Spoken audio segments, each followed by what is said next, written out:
আলহামদুলিল্লাহি ওয়াহদাহ والصلاة والسلام على من لا نبي بعده أعوذ بالله من الشيطان الرجيم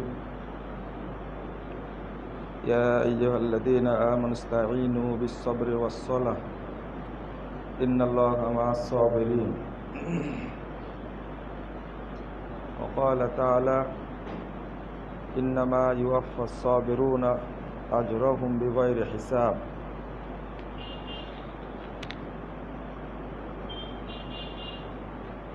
عن صهيب رضي الله عنه قال قال رسول الله صلى الله عليه وسلم عجبا لأمر المؤمن فإن أمره كله له خير وليس لأحد إلا لمؤمن فإن أصابته شكر وإن أصابته ضراء صبر رواه مسلم وقال عليه الصلاة والسلام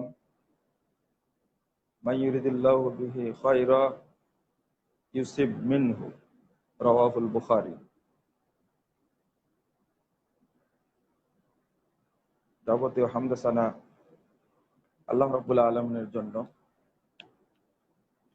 দরুদ ও তাসলিম বর্ষিত হোক শেষ নবী আহমদ মুস্তাফা মুহাম্মদ মুস্তাফা সাল্লাল্লাহু আলাইহি ওয়াসাল্লামের প্রতি।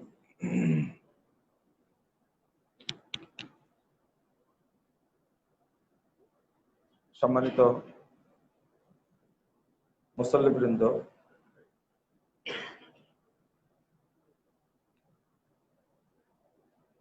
ধৈর্যের ফলাফল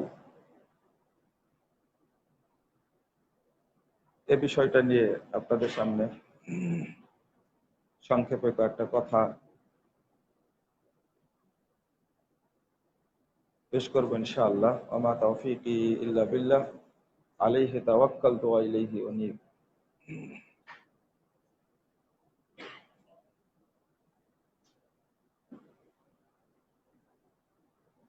আস-সবর,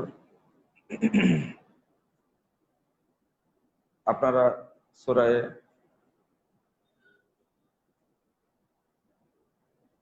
আল আসর, আসরের মধ্যে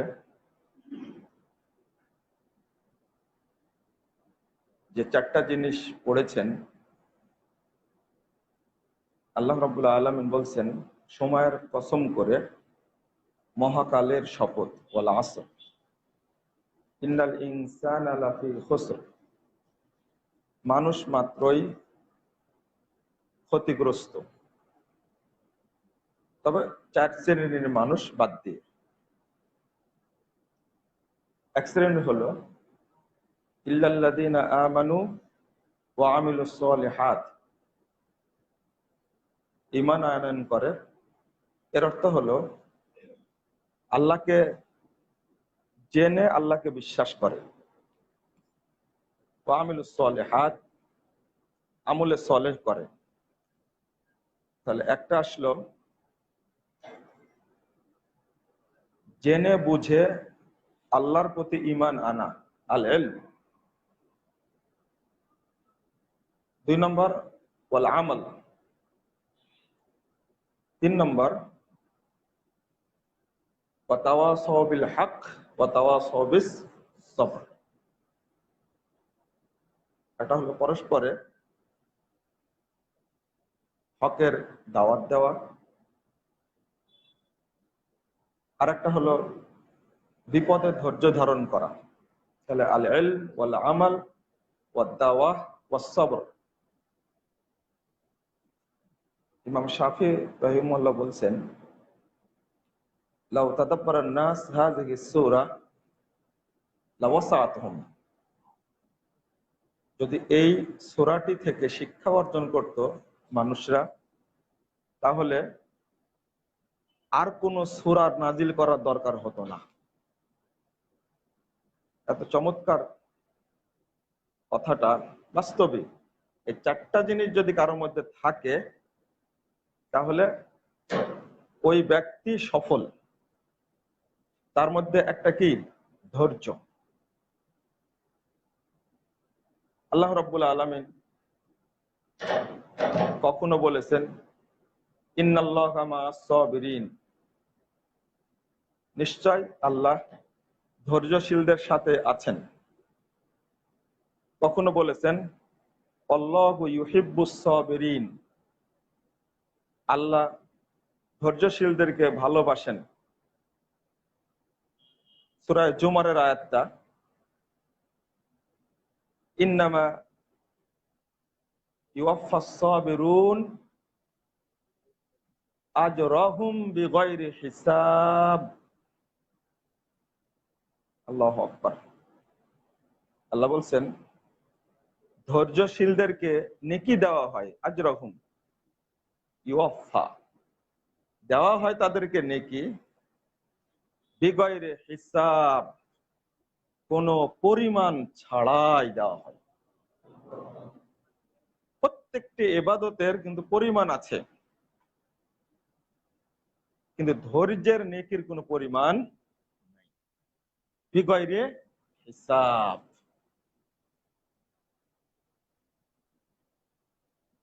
আল্লাহ দুনিয়াতে রিজিক দান করেন, সেই জায়গায় ব্যবহার হয়েছে বিগাইরি হিসাব। কিন্তু রুজি, ওটা কেবলমাত্র কি? রুজি। কিন্তু সবরের নেকি আল্লাহ রাব্বুল আলামিন দান করেন বিগাইরি হিসাব। আপনি সালাত আদায় করছেন, রাসূল সাল্লাল্লাহু আলাইহি ওয়াসাল্লাম উদাহরণ দিয়ে বলছেন যে কখনো 10-এর মধ্যে 10ই পাই, কখনো 10 ভাগের 9 ভাগ পাই। এভাবে করতে করতে একেবারে নিচ পর্যন্ত চলে এসেছেন। তাহলে একটা পরিমাণ আছে। কিন্তু আল্লাহ রাব্বুল আলামিন ধৈর্যের যে কি পরিমাণ নেকি দান করবেন এর কোনো পরিমাণ আল্লাহ উল্লেখ করেননি।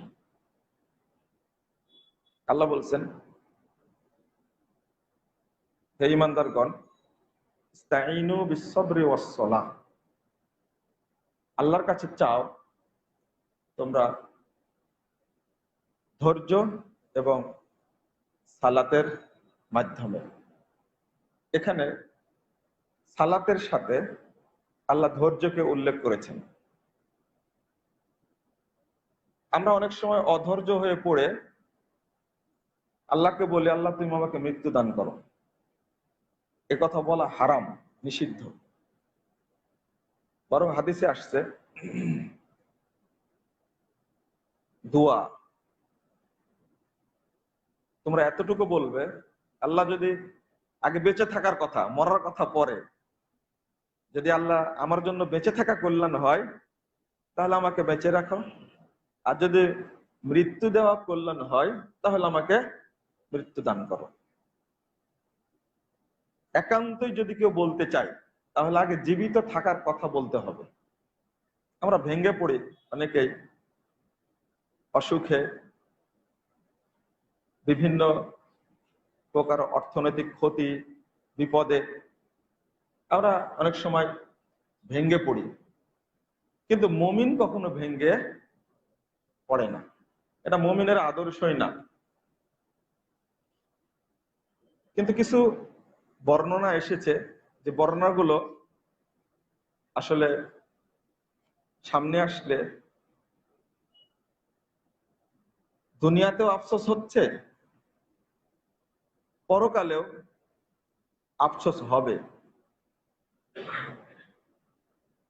আল্লাহ রাব্বুল আলামিন মূলত মানুষকে বিপদ দিয়ে থাকেন দুইটি উদ্দেশ্যে। হাদিসে যেটা বর্ণিত হয়েছে দুইটা উদ্দেশ্যে, তার মধ্যে হলো একটা হলো ইবতিলা, পরীক্ষার জন্য। আপনাকে আমাকে আল্লাহ পরীক্ষা করতে চাচ্ছেন। আর এক শ্রেণীর মানুষ বলছে কতই না পাপ করেছে, যার কারণে আল্লাহকে শাস্তি দিচ্ছে। এটা তো আসলে সে জানে না, জানে কে? আল্লাহ। যদি তাই হয় তাহলে প্রসিদ্ধ হাদিস আসাদুল বালা আল আম্বিয়া সুম্মা সালিহুন সুম্মাল আমসালু ফাল আমসাল। সহিহ বুখারীর হাদিস আসছে দুই ধরনের। সবচেয়ে বিপদগ্রস্ত মানুষ হলেন তারা নবী রাসূলগণ। তাহলে তারা খুব পাপী ছিলেন, তাই না? নাউজুবিল্লাহ, আস্তাগফিরুল্লাহ। নবী রাসূলগণ মাসুম, তাদের কোনো পাপ ছিল না। আল্লাহ রাব্বুল আলামিন তাদের আগের পাপ পরের পাপ আগেই ক্ষমা করে দিয়েছেন সব, তাদের কোনো পাপই নাই। তাহলে সবচেয়ে বিপদগ্রস্ত হলেন কেন তারা? আল্লাহ বলে দিয়েছেন 124 নম্বর আয়াত, ওয়াইদ ইবতালা ইব্রাহিমা রাব্বুহু বিকালিমাত ফাআতাম্মাহুন। ইবতালা, পরীক্ষা করতে চাইলেন আল্লাহ ইব্রাহিম আলাইহিস সালামকে, সব পরীক্ষায় তিনি উত্তীর্ণ হলেন। 1 নম্বর। 2 নম্বর হলো মানুষের কিছু পাপ ভুল ত্রুটি থাকে, আল্লাহ রাব্বুল আলামিন পরীক্ষা করে ওই মানুষটাকে সম্পূর্ণ পাপ মুক্ত করে দেন। 2 নম্বর, আর একটা হাদিস আসছে রাসূলুল্লাহ সাল্লাল্লাহু আলাইহি ওয়াসাল্লাম বলছেন, 501 নম্বর হাদিস, আল আদাবুল মুফরাদের মধ্যে এসেছে, কোন ব্যক্তি যদি বিপদগ্রস্ত হয় আল্লাহ রাব্বুল আলামিন তাকে নেকি দিতে থাকেন।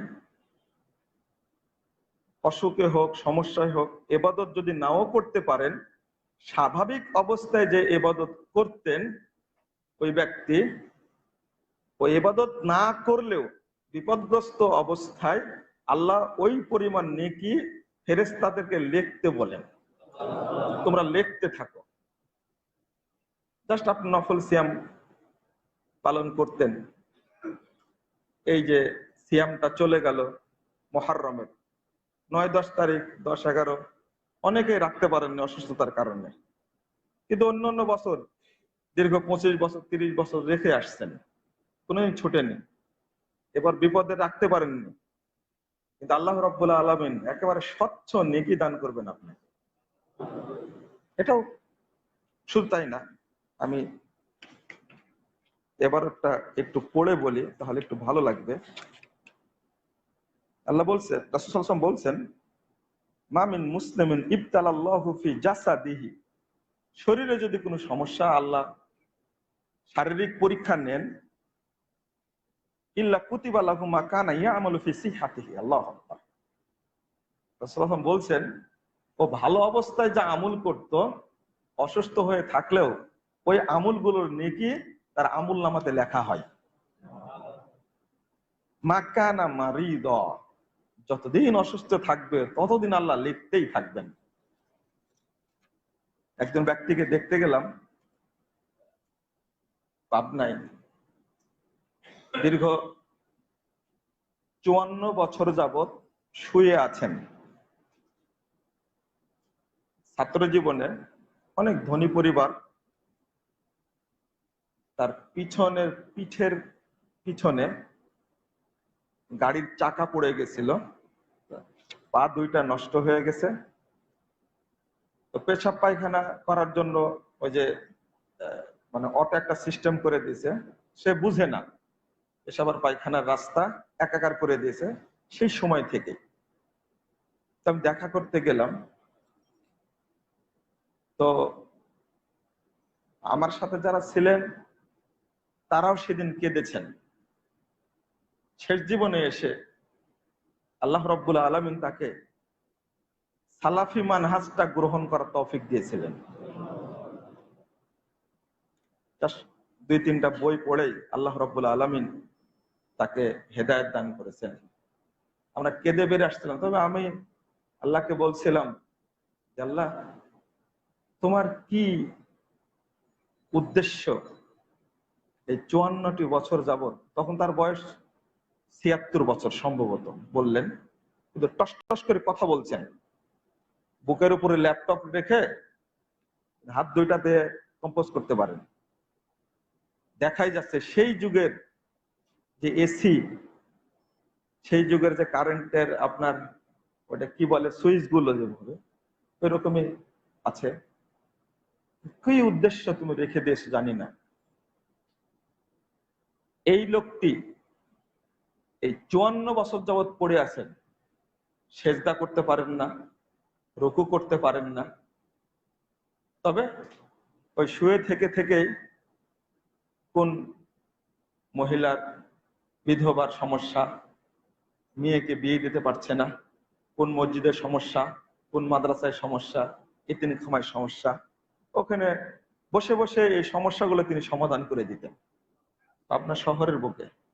আমি বললাম যে আল্লাহ, জানি না তুমি কেন তাকে এইভাবে রেখে দিছো, নিঃসন্দেহে কোনো তোমার শেষ একটা সময় আছে, তুমি তাকে কবুল করে হয়তো নিবা।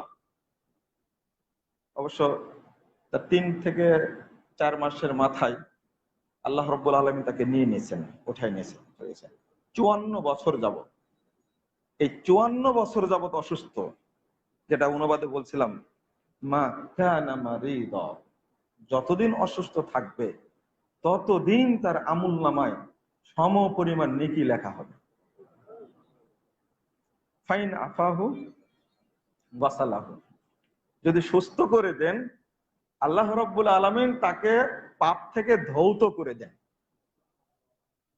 ওয়াইন কবাদাহু গফারা লাহু, যদি তাকে মৃত্যু দেন অসুস্থ অবস্থায়, তাহলে সমস্ত পাপই ক্ষমা করে দেন। এটা মুমিন ব্যক্তির জন্য এখানে কোনো লসের কিছু আছে, ক্ষতির কিছু আছে? তাই রাসূল সাল্লাল্লাহু আলাইহি ওয়াসাল্লাম বলছেন,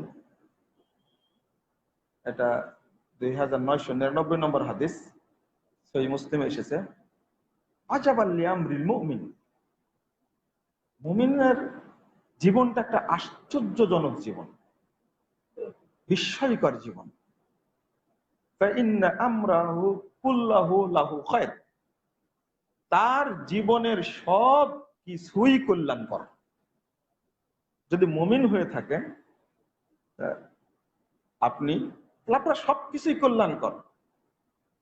তারপরে আবার আরো আলাদা করে নিচ্ছেন, খাস করে নিচ্ছেন, লাইসা লি আহাদিন ইল্লা লিল মুমিন, আর এই সৌভাগ্যটা মুমিন ছাড়া আর কারো জন্য নয়, শুধু মুমিনের জন্যই। কেন? অনেকগুলো হাদিস বর্ণিত হয়েছে, ফাইন আসাবাতুহু সাররা শাকার, যদি আনন্দ ঘন কোনো অবস্থা তার আসে, ব্যবসায় লাভ হয়েছে বা একটা প্রশান্তির সাথে চলতে পারছে, পরিবারের সচ্ছলতা আছে, ছেলেরা সালাত আদায় করে, দিনদার, তখন শাকার, তখন বলে আলহামদুলিল্লাহ, বারবার বলে আলহামদুলিল্লাহ, আল্লাহ তুমি আমাকে আনন্দময় জীবন দান করেছো। ওয়াইন আসাবাতহু দাররা সাবার, আর যখন চারিদিকের দুঃখ, কষ্ট, বেদনা, ব্যথা আঁকড়ে ধরে, তখন কি করে? ধৈর্য ধারণ করে। আগের অংশ বলার সময় বলেছেন ফালাহু খায়রুল্লাহ, এটাও তার জন্য কল্যাণ, ধৈর্য ধরে এটাও তার জন্য কল্যাণ। কষ্ট কোনো মুমিনকে কি করতে পারে না? দুর্বল করতে পারে না। বরং এই যে নারায়ণগঞ্জে মসজিদে এসি গুলো বিস্ফোরিত হয়ে অনেক লোক মারা গেল, 26-এর বেশি মনে মারা গেছে। আশ্চর্যজনক ব্যাপার, গুরুতর অবস্থায় 26 জনকে ভর্তি করা হলো। আমি খবরটা লক্ষ্য করছিলাম,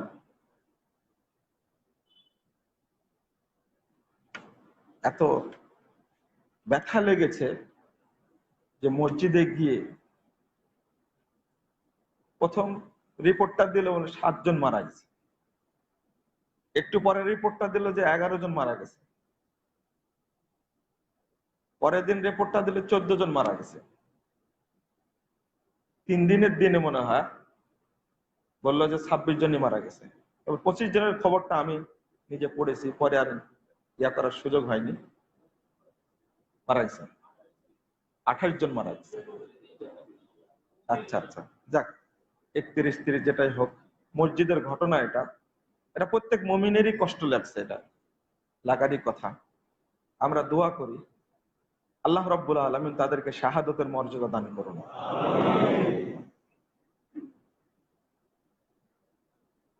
এখানে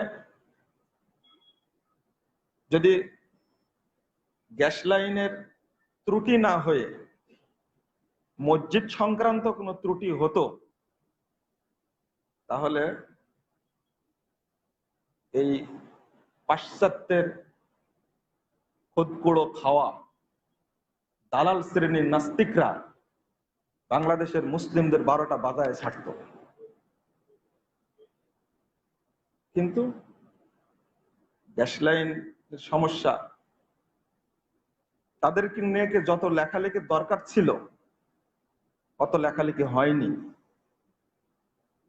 আর বাংলাদেশে সবচেয়ে বেশি চোর হলো মানে গ্যাস চোর।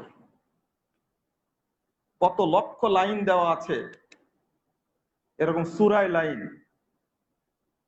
ওই অফিসের লোক টাকা খেয়ে খেয়ে চুরাই লাইন দিয়েছে, সরকার জানেই না, দুর্নীতিতে ভর্তি। এদের সমালোচনা খুব কম হয়। যাক, আমরা তাদের জন্য দোয়া করি। সবচেয়ে বেশি কষ্ট পেয়েছেন আপনারা মাত্র 7 বছরের একটা বাচ্চা, বাপের সাথে মসজিদে সালাত পড়তে এসেছে, এটা নিয়ে বেশি কসলাইছে আর কি। যদি বাচ্চাটা না যেত, বাপ গেছে, বাচ্চাটা না গেলে বাচ্চাটা বেঁচে যেত। খুব সুন্দর একটা দর্শন দিয়েছে।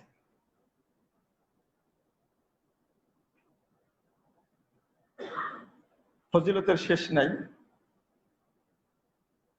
হাদিসে 5 প্রকার, কোন হাদিসে আসছে, কোন হাদিসে 7 প্রকার আসছে। আল্লাহ রাব্বুল আলামিন তাদেরকে শাহাদাতের মর্যাদা দান করেন। তার মধ্যে একজন সাহেবুল হারিক, যারা আগুনে পুড়ে মারা যায়, আল্লাহ তাদেরকে শাহাদাতের মর্যাদা দান করেন।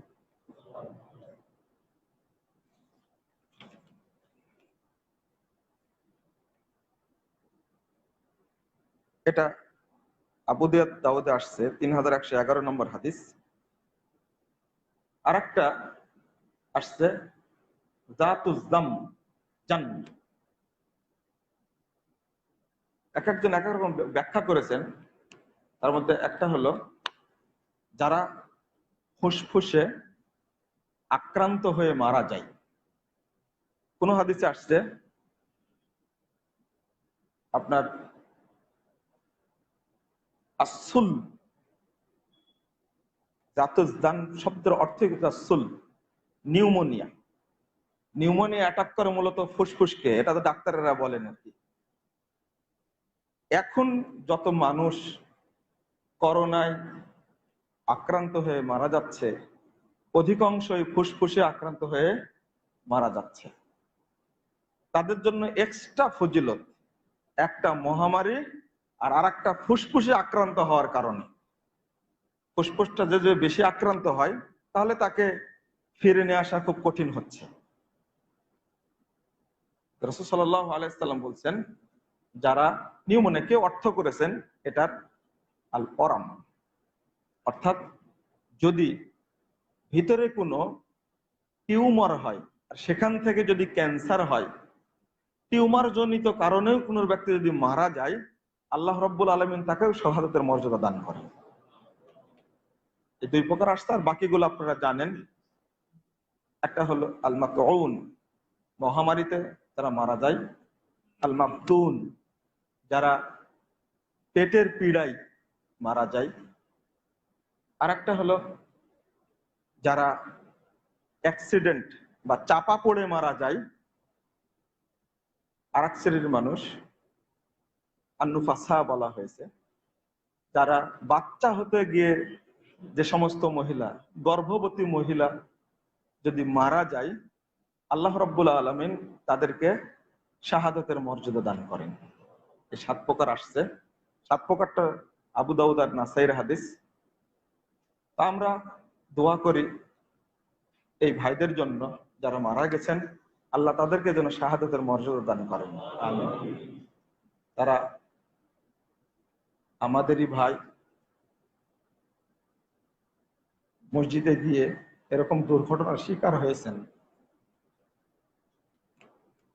এটাকে আবার কেউ বলবেন না এটাও আল্লাহর গজব একটা, নাউজুবিল্লাহ। কিছু কিছু জ্ঞানপাপী মূর্খ লোক একসময় বলেছিল যে সৌদি আরবের মাতাফে ট্রেন পড়ে মানুষ মারা গেছে অনেক, 100-র বেশি মনে হয়, 100 কতজন জানি না, আমার হিসাবটা নাই। কেউ কেউ বলেছিল এটা গজব নাজিল হয়েছে, এটা বিপদগ্রস্ত হয়েছে। ওটা গজব নাজিল হওয়ার জায়গা না। আপনার মুখে যেটা আসবে সেটাই বলতে পারেন না। ওখানে ইব্রাহিম আলাইহিস সালাতু ওয়াস সালামের দোয়া রয়েছে। পৃথিবীর সবচেয়ে নিরাপত্তা নগরী, কেন সূরা কুরাইশ পড়েন না? ফালিয়াবুদু রাব্বা হাযাল বাইত আল্লাযী আত'আমাহুম মিন জু ওয়া আমানাহুম মিন খাউফ। দেখবেন আব্দুর রহমান আস-সুদাইসি হাফিজাহুল্লাহ তাআলা যখন আয়াতটা পড়ে তখন কেঁদে ফেলেন শেষ আয়াতটা পড়তে গিয়ে। তো হুট করে একটা মন্তব্য করা যায় না।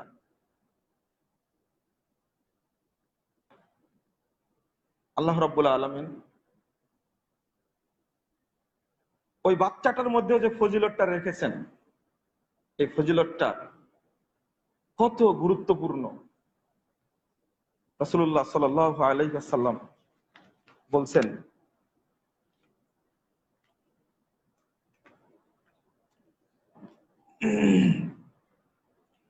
মুসনাদ আহমদের হাদিস 19740 নম্বর হাদিস, ইদা মাতা ওয়ালাদুল আবদে, যখন কোনো বান্দার সন্তান মারা যায়, ক্বাল আল্লাহু তাআলা লিল মালাইকা, ফেরেশতাদেরকে আল্লাহ জিজ্ঞেস করেন, বলেন, কবাস্তুম ওয়ালাদ আবদি, আমার ওই বান্দার সন্তানটাকে তোমরা কেড়ে নিয়ে আসছো? ফায়াকুলুনা নাম, ফেরেশতারা বলে, জি আমরা কেড়ে নিয়ে আসছি। ফায়াকুলু কবাস্তুম সামারাতা ফুয়াদিহি, তোমরা কি তার অন্তরের ধনটা কেড়ে নিয়ে আসছো? ক্বালু নাম, তারা বলে যে যে আমরা নিয়ে আসছি। ফায়াকুলু মাযা ক্বালা আবদি, তুমি যখন তার ধনটাকে কেড়ে নিয়ে আসলে তখন আমার বান্দা কি বলল? ফায়াকুলুনা হামিদাক,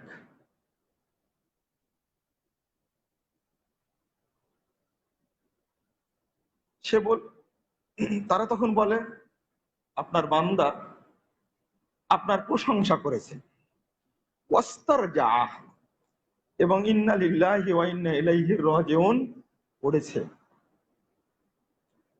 ফায়াকুলুল্লাহু তাআলা, আল্লাহ তাআলা তখন বলেন, ইবনু লিআবদি বাইতান ফিল জান্নাহ, আমার ওই বান্দার জন্য তুমি জান্নাতে ঘর নির্মাণ করো। ওয়াসাম্মু বাইতাল হামদ, আর ওই ঘরটার নাম রাখো প্রশংসার ঘর, বাইতুল হামদ। রাসূলুল্লাহ সাল্লাল্লাহু আলাইহি ওয়াসাল্লাম বলছেন, ওয়াল্লাযী নাফসি বিয়াদিহি ইন্নাস সিকতাল লা ইয়াজুরু উম্মাহু বিসুরারিহি ইলাল জান্নাহ ইযা ইহতাসাবাতহু। মা 10 মাস যাবত, 9 মাস যাবত পেটে রেখে রেখে রেখে রেখে নিয়ে আসছে, অথচ বাচ্চাটা প্রসব করার পরে বাচ্চাটা মারা গেল বা পেটের মধ্যেই মারা গেছে। রাসূল সাল্লাল্লাহু আলাইহি ওয়াসাল্লাম বলছেন, লা ইয়াজুররু উম্মাহু বিসুরারিহি ইলাল জান্নাহ, ওই বাচ্চা তার নাড়ি দ্বারা মাকে পেঁচিয়ে জান্নাতে নিয়ে যাবে।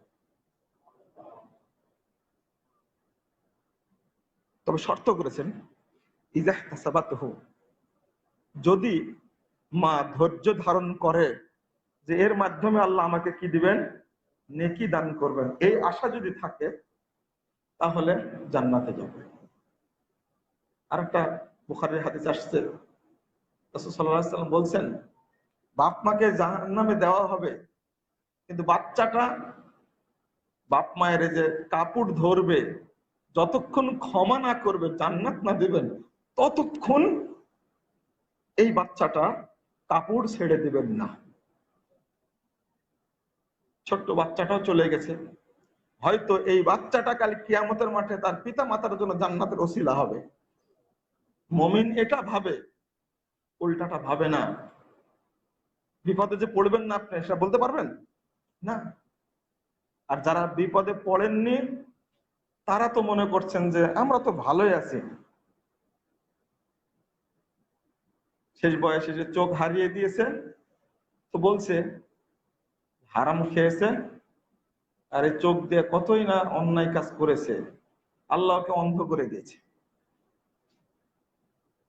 কিন্তু রাসূল সাল্লাল্লাহু আলাইহি ওয়াসাল্লাম কি বলেছেন, যারা চোখ হারিয়ে দিয়েছে, অন্ধ, চোখে দেখে না, রাসূলুল্লাহ সাল্লাল্লাহু আলাইহি ওয়াসাল্লাম বলছেন, তাবরানীর হাদিস মুজামুল কাবীর 15037 নম্বর হাদিস, আওয়াস্তু বিহিমা আল জান্নাহ, আমি তার সম্মানজনক দুইটা জিনিস নিয়ে নিয়েছি, আর আমি এই দুইটা জিনিসের বিনিময়ে তাকে আমি জান্নাত দান করব।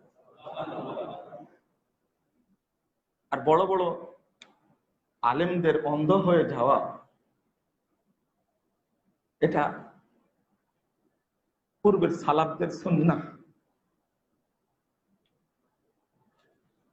খুব কষ্ট হয়। একজন বলেছিলেন যে শেখ বিন বাজ অন্ধ মানুষও কি জানে, আস্তাগফিরুল্লাহ, মানে তাকে চিনেই না। আপনারা জানেন আব্দুল্লাহ ইবনে আব্বাস রাদিয়াল্লাহু আনহু এত বড় আলেম, জলিলুল কদর সাহাবী, তিনি শেষ বয়সে অন্ধ হয়ে গেছিলেন। ইবনে ওমর রাদিয়াল্লাহু আনহু কত বড় পণ্ডিত মানুষ, শেষ বয়সে অন্ধ হয়ে গেছিলেন। আরো সাহাবী অনেকেই, জান্নাতি সাহাবী আব্দুল্লাহ ইবনে উম্মে মাকতুম, তিনি আগে থেকেই অন্ধ ছিলেন, তিনি ইমামতি পর্যন্ত করেছেন। আল্লাহ রাসূল তাকে দায়িত্ব দিয়ে গেলেন মসজিদ নববীতে ইমামতি করো। যখন বদরের যুদ্ধে যখন গেলেন সম্ভবত, তখন দায়িত্ব দিয়ে গেলেন। এরপরে ইমাম বুখারী রাহিমাহুল্লাহ অন্ধ হয়ে গেছিলেন। বর্তমানে গ্র্যান্ড মুফতি যিনি আসছেন, আব্দুল আজিজ আল শাইখ, আমি রিয়াদে তার সাথে দেখা করার জন্য গেছিলাম। আশ্চর্য হয়েছি, 4জন বড় আলেম এক জায়গাতে 4 জনই অন্ধ। আজকে যিনি সবচেয়ে বড় মুহাদ্দিস, মসজিদ নববীতে দার্স দিচ্ছেন, 28 বছর সহিহ বুখারী শেষ করেছেন, আব্দুল মুহসিন আল আব্বাদ হাফিজাহুল্লাহ তাআলা, এখনো বেঁচে আছেন। তিনি মনে হয় 30 বছর যাবতীয় অন্ধ, এখনো অন্ধ। অন্ধ মানুষকে গালি দেন কেন আপনারা? সহযোগিতা করবেন, বরং তার কাছে দোয়া চাইবেন, আল্লাহ তার মধ্যে কল্যাণ চেয়েছেন বলে তাকে বিপদে ফেলেছেন। আর একটা হাদিস এসেছে, ইদা কবিস্তু মিন আব্দি কারিমাতাই, আমি যখন আমার বান্দার 2টা চোখকে নিয়ে নিই, ওয়াহুয়া বিহিমা জানিন লাম আরদালাহু সাওয়াবান দুনাল জান্নাহ, যার 2টা চোখ আমি নেই, আমি তাকে জান্নাত না দিয়ে সন্তুষ্ট হই না। আমি, আল্লাহ নিজেই বলছেন, আমি সন্তুষ্ট হই না। আমি জান্নাত দিয়েই সন্তুষ্ট হব তার প্রতি, কারণ আমি তার দুইটা চোখ নিয়েছি। যাদের চোখ হারিয়ে গেছে, মা আছে, বাবা আছে, তাদেরকে আপনারা সাধ্য অনুযায়ী সম্মান করবেন এবং সহযোগিতা করবেন, সে যেন কষ্ট না পায়। আর মনে করবেন যে একটা জান্নাতি মানুষ বাস্তব একটা নিদর্শন আমি দেখতে পাচ্ছি।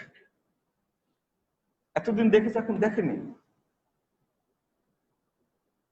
রাসূল সাল্লাল্লাহু আলাইহি সাল্লাম বলছেন, সহিহ বুখারীর হাদিস 5645 নম্বর হাদিস, মাইয়ুরিদিল্লাহু বি খায়রাই ইউসিব মিনহু, আল্লাহ যার কল্যাণ চান তাকে আল্লাহ বিপদে ফেলেন, তাকে আল্লাহ পরীক্ষা করেন। আল্লাহ কল্যাণ চেয়েছে, আপনি বিপদে ফেলেছেন কেন? আপনি মনে করছেন বিপদে পড়েননি, অসুস্থ হননি, খুব ভালো আছেন। আলেমগণের মানে এটা একটা অশনি সংকেত, যার কোনোদিন অসুখ হয়নি। রাসূল সাল্লাল্লাহু আলাইহি সাল্লামের কাছে এক সাহাবী বললেন, তখন আল্লাহ রাসূল ফায়সালা দিলেন, ও যে জাহান্নামী, তুমি কি জানো? রাসূল সাল্লাল্লাহু আলাইহি ওয়াসাল্লাম বলছেন, ইন্নাল আবদা ইদা সাবাকাত লাহু মিনাল্লাহি মানজিলাতুন লা ইয়াবলুগুহা বিআমালিহি ইবতালাহুল্লাহু ফি জাসাদিহি। আল্লাহ তাকে একটা মর্যাদা দিয়েছেন বান্দাকে, কিন্তু লা ইয়াবলুগুহা বিআমালিহি, আমল করে ওই দরজায় যেতে পারছে না। তখনই আল্লাহ তাকে বিপদে ফেলেন। বিপদে ফেলে আও ফি ওয়ালাদিহি, হয় তার শরীর আক্রান্ত হয়, দুর্বল হয়, অসুস্থ হয়, অথবা তার সন্তানের উপরে বিপদ আসে। সুম্মা সাবারাহু আলা যালিক, অতঃপর ধৈর্য ধারণ করে, হাত্তা ইয়াবলুগাল মানজিলাতে আল্লাতী সাবাকাত লাহু মিনাল্লাহি তাআলা, আল্লাহর পক্ষ থেকে তার যে মর্যাদা নির্ধারিত হয়েছে, অসুস্থতার মাধ্যমে আল্লাহ সেই মর্যাদায় পৌঁছে দেন তাকে। আল্লাহর তো কৌশল, ও আমল করে ওই জায়গায় যেতে পারবে না, তখন তাকে কি করে? বিপদগ্রস্ত করেন। আজকে আপনারা আমরা অসুস্থ হইনি তো খুব আনন্দিত যে আমি বেঁচে আছি, কিন্তু এটা আপনার দুনিয়াতেও আফসোস হবে, কিয়ামতের মাঠেও আফসোস হবে। রাসূল সাল্লাল্লাহু আলাইহি ওয়াসাল্লাম তিরমিজির হাদিস 2402 নম্বর হাদিস, লা ইয়াদুন্না আহলুল আফি ইয়াউমাল কিয়ামাতে আন্না জুলুদাহুম কুরিদাত বিল মাকারিদি মিম্মা ইয়ারাউনা মিন থাওয়াবি আহলিল বালা। আল্লাহ বিপদগ্রস্ত ব্যক্তিদেরকে এত প্রতিদান দিবেন কিয়ামতের দিন, এত প্রতিদান দিবেন, যারা সুস্থ ছিল তারা তখন মনে করবে কুরিদাত বিল মাকারিদি, যদি আজকে আমাদের কেসি দেওয়া হতো, তাহলে কেসি দেয়া নিজেদের শরীর কেটে কেটে আমি বিপদগ্রস্ত হতাম আর আল্লাহর কাছ থেকে নেকি নিতাম। তারা অসুস্থ হয়নি, বিপদে পড়েনি, তারা এই আফসোস কাল কিয়ামতের মাঠে করবে, আল্লাহ তাদেরকে এত নেকি দান করবে, এখনো আপনার আফসোস হবে।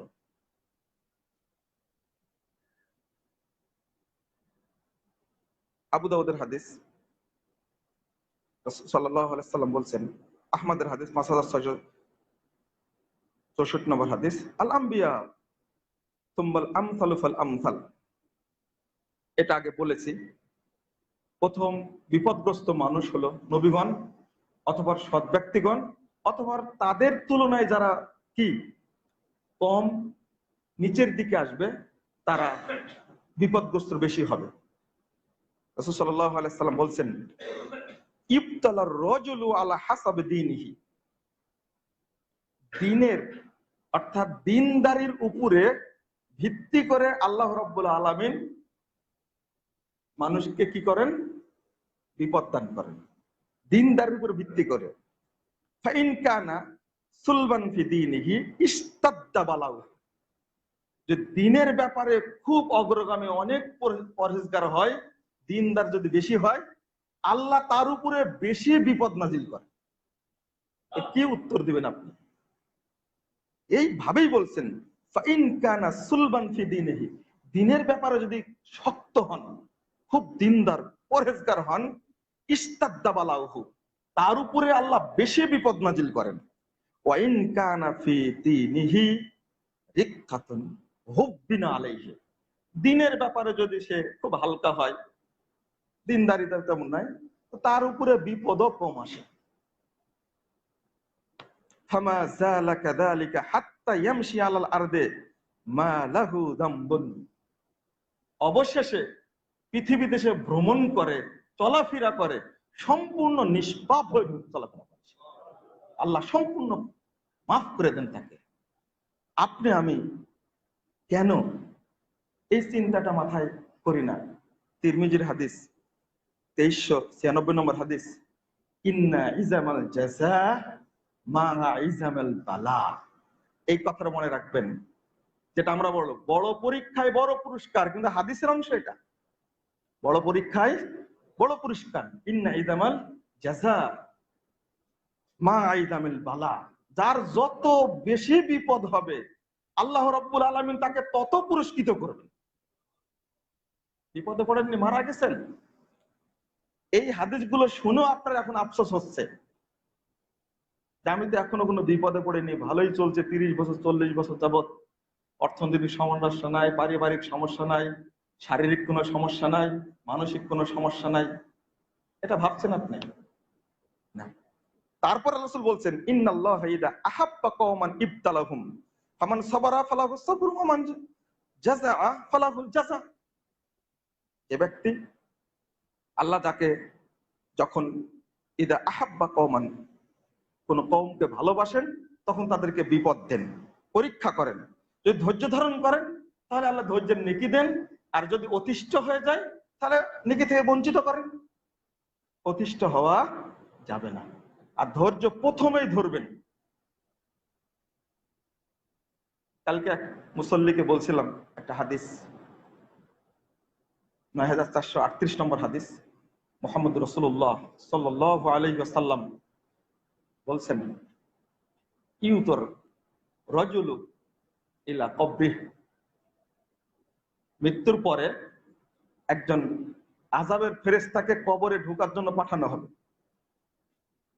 রাসূল সাল্লাল্লাহু আলাইহি ওয়াসাল্লাম বলছেন, ইদা উতিয়া মিন কিবালি রাসিহি দাফাতুহু তিলাওয়াতুল কুরআন।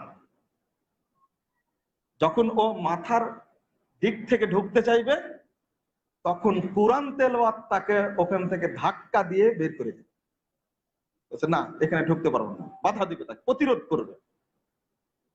ওয়াইদা উতিয়া মিন কিবালি ইয়াদাইহি, যখন সামনে দিক দিয়ে কবরে ঢুকতে চাইবে দাফাতুহু সাদাকা, তখন সদকা তাকে বাধা দিবে, না এখান থেকে ঢোকার তোমার সুযোগ নাই।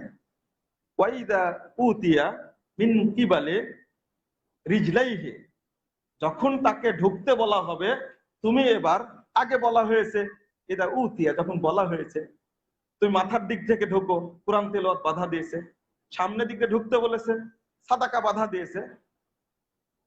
আবার যখন বলা হয় এবার পায়ের দিক থেকে ঢোকো, উতিয়া, তো বলা হবে ঢোকে দিক থেকে ঢোকানো হবে, তখন দাফাহু মাশিয়াহু ইলাল মাসাজিদ, মসজিদে যাতায়াত করতে যে নেকি হয়েছে এই নেকি তাকে প্রতিরোধ করে।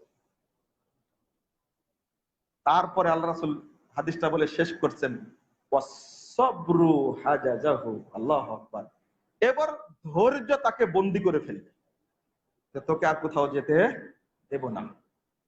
এই কবরের জন্য নিযুক্ত হয়েছে, শাস্তি দেওয়ার জন্য, বাধা দিয়েছে। অবশেষে ও আর কোনোদিনই কবরে যেন ঢুকতে না পারে, এই জন্য ওর মধ্যে যে ধৈর্য ছিল, এই ধৈর্য তাকে বন্দী করে রেখে দেবে কিয়ামত পর্যন্ত। আল্লাহু আকবার। চিন্তা করতে পেরেছেন ধৈর্যের ফজিলত কত? আমরা অনেকেই বুঝি না, ধৈর্যের চিন্তাটাও করি না, ভাবি না। আজকে অনেক কিছু হারাইছি, তাই বলে ধৈর্য শেষ না। এই করোনাকালীন সময়ে অনেকে স্ত্রী হারাইছে, অনেকে বাপকে হারাইছে, অনেকে স্বামী হারাইছে, অনেকে ছেলে হারাইছে, অনেক আহাজারি। যারা ইমানদার মানুষ তারা ধৈর্য ধারণ করেছে, কাল কিয়ামতের মাঠে যখন নেকি দান করা হবে, হাদিসটা আপনারা খুলে দেখবেন, খুঁজে দেখবেন, নাসাইয়ের মধ্যে হাদিসটা এসেছে 3164 নম্বর হাদিস। রাসূলুল্লাহ সাল্লাল্লাহু আলাইহি ওয়াসাল্লাম বলছেন, কিয়ামতের দিন যারা বিছানায় মারা গেছে এমনিতে নরমালি, আর যারা মহামারীতে মারা গেছে, আর শহীদরা এই তিন শ্রেণীর মানুষ এক জায়গায় হয়ে যারা বিছানায় মারা গেছে তারা ঝগড়া করবে আল্লাহর সাথে যে ওরাও তো আমাদের মতো বিছানায় মারা গেছে, যারা মহামারীতে মারা গেছে, আর তুমি তাদেরকে কেন শহীদের মর্যাদা দিলে, আমাদের দিচ্ছ না কেন? তখন শহীদরা তাদের পক্ষে বলবে কুতিলু কামা কুতিল না, আল্লাহ এই মহামারীতে আক্রান্ত ব্যক্তিরা ওইভাবেই মারা গেছে যেভাবে আমরা যুদ্ধের মাঠে মারা গেছি। তখন যারা ঝগড়া করবে তাদেরকে দেখানোর জন্য তাদের শরীরটাকে আল্লাহ রাব্বুল আলামিন খুলে দেবেন শরীরটাকে।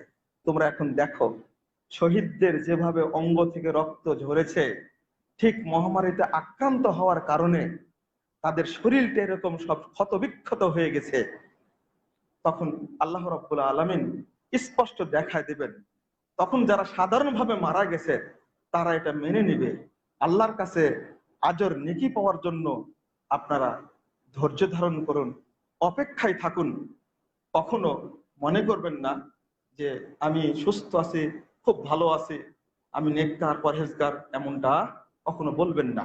আল্লাহ যেন আমাদের পরীক্ষা করে পরিষ্কার করেন পাপ থেকে এবং তার নেক বান্দা হিসাবে গ্রহণ করে নেন, এটাই বেশি দরকার। যারা মহামারীতে মারা গেছে আল্লাহ তাদেরকে যেন শাহাদাতের মর্যাদা দান করেন, আমিন। যারা আক্রান্ত আছে আল্লাহ তাদেরকে সম্পূর্ণ সুস্থ করে দেন, আমিন। আর এই বিপদ মহামারী যেন আল্লাহ উঠায় নেন।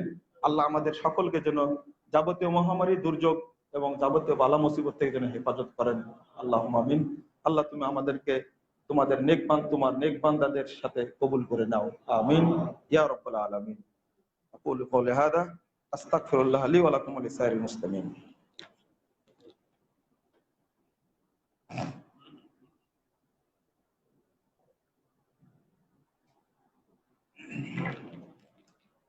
আলহামদুলিল্লাহ ওয়াহদা সালাতু ওয়াসসালামু আলা মান লা নাবিয়্যা বাদা।